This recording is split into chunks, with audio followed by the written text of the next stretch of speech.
List में गड़बड़ी हो रही है महाराष्ट्र में, झारखंड में।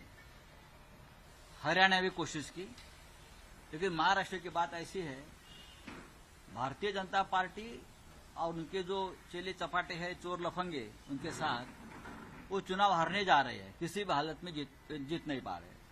लोकसभा में ये लोग हार गए हैं, हमने हराया उनको, बहुत कोशिश की, लेकिन विधानसभा में ये लोग हार रहे हैं। तो क्या कर रहे हैं अभी मालूम है आपको? जो वोटर लिस्ट है उसमें गड़बड़ और घोटाले कर रहे हैं। चुनाव आयोग को से हाथ मिलाकर चुनाव आयोग उनको मदद कर रहा है।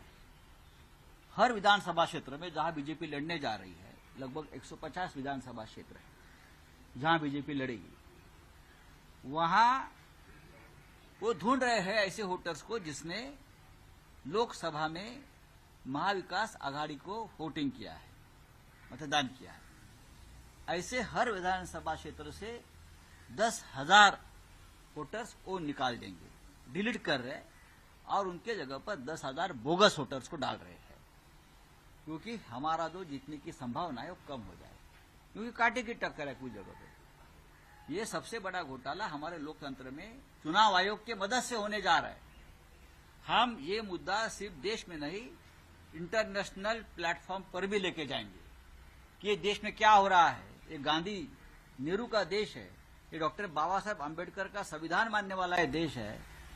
ये लोकतंत्र किस तरह से ये लोग खत्म कर रहे हैं। चुनाव आयोग गृह मंत्रालय के अखत्यार में आता है, तो मुझे लगता है उसके लिए जिम्मेदार अमित शाह जी है। आपको हमारे साथ लड़ना है तो मर्द की तरह सामने आइए, चुनाव लड़िए, लोगों में जाकर लड़िए, आपको पता चलेगा क्या है वो। आप हारने के डर से इस तरह से अगर घोटाले करेंगे तो देश नहीं रहेगा। चार प्रमुख नेता इस पूरे मास्टरमाइंड है, इस पूरे घोटाले के कौन नेता है? कुछ चंद्रशेखर बावनकुळे ने तो एक विशेष प्रशिक्षण शिविर लिया नागपुर में कि एक घोटाला हम कैसे करना चाहते हैं और कैसे कर सकते हैं, पूछे उनको। विशेष शिविर लिया है, और ये जिम्मेदारी जिनके पास दी है उसमें से एक व्यक्ति को विधान परिषद में जो गवर्नर्स नॉमिनेशन में जो एमएलए हुए ना, उसमें से एक व्यक्ति को ये पूरा जिम्मा दिया है। उसमें से उसने शिंदे गढ़ को और अजित पवार को नहीं लिया है, सिर्फ बीजेपी के ही मतदार संघ जो है, चुनाव क्षेत्र है, उसमें ऐसा हो रहा है।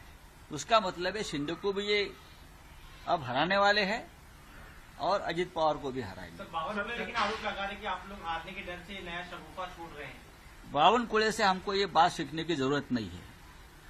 बावनकुळे जी, आप कभी भी सही तरीके से चुनाव नहीं लड़े और नहीं जीते हैं।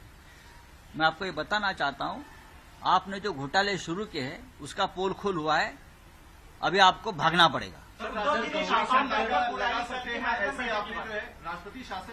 हैं, ऐसा आपने देखिए, सामना में लिखा है। 20 तारीख को चुनाव होगा महाराष्ट्र में, 20 तारीख को चुनाव, 23 तारीख को होगा काउंटिंग, और 26 तारीख तक हमको सरकार बनाने की मुदत दी है।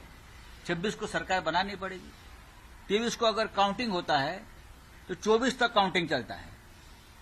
ये महाराष्ट्र बहुत बड़ा स्टेट है, दुर्गम भाग है, एक 2 दिन लगता है मुंबई में पहुंचने के लिए। तो एमएलए दो दिन से यहां कैसे पहुंचेंगे, सरकार कैसे बनाएंगे? ये आघाड़ी का सरकार बनने वाला है, तो किसी भी हालत में लोगों को एक साथ नहीं आना है, और सरकार बनाने का या विधिमंडल का नेता चुनने का जो एक समय लगता है वो भी हमें नहीं दे रहे। फिर राज्यपाल के पास जाना है गठबंधन बनाकर, तो उससे पहले राष्ट्रपति शासन लगा दो, क्योंकि ये लोग को सरकार नहीं बना सकते। 6 महीने के लिए राष्ट्रपति शासन अमित शाह लगाएंगे। ये पूरा खेल चल रहा है महाराष्ट्र में, चुनाव होने के बाद भी राष्ट्रपति शासन लगाने का। लेकिन अमित शाह जी, मैं आपको बताता हूं, हम ये होने नहीं देंगे।